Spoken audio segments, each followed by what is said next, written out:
రాత్రికాలం నా మాటలు వింటున్న దేవుని బిడ్డలారా, నీవు ఎన్ని దోషాలు చేసినా, ఎన్ని పాపాలు చేసినా నీ పాప శిక్ష ఆల్రెడీ ఆయన భరించాడు.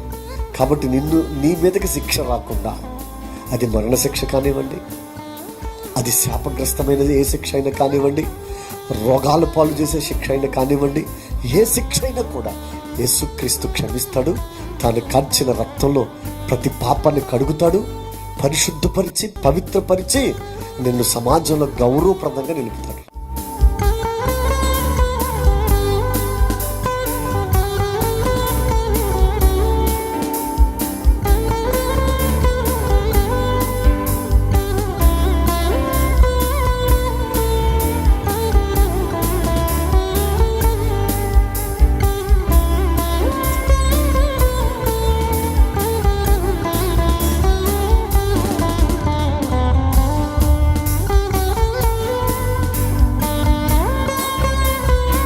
మాననటువంటి పాప మానని చూపులు, పాపపు ఆలోచనలు, పాపపు తలంపులు, పాపపు హృదయం, పాపపు మాటలు, పాపపు నడకలు. ఈ రాత్రి నేను ఇలా మాట్లాడుతానని మీ యొక్క జీవితంలో ప్రీతిండరా ఏంటి పాపం పాపం అంటా ఉంది. ఈ రోజున ప్రీతిండరా పాపం మనిషిని ఏలుబడి చేస్తుంది. పాపానికి దాసులుగా అమ్ముడువై ప్రీతిండరా పాపము చేతిలో కీలుబొమ్మలు అయిపోయి, ఆ పాపం వలన వచ్చే ఆ జీతం మరణం అని తెలుసుకోలేకపోతాం.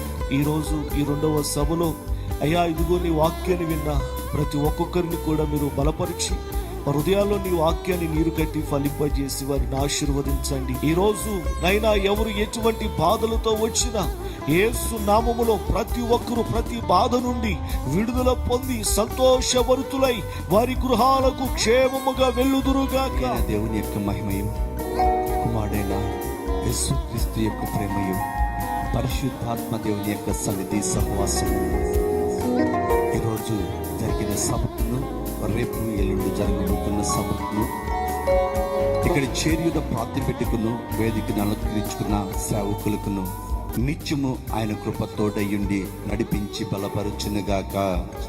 ఆమేన్, ఆమేన్.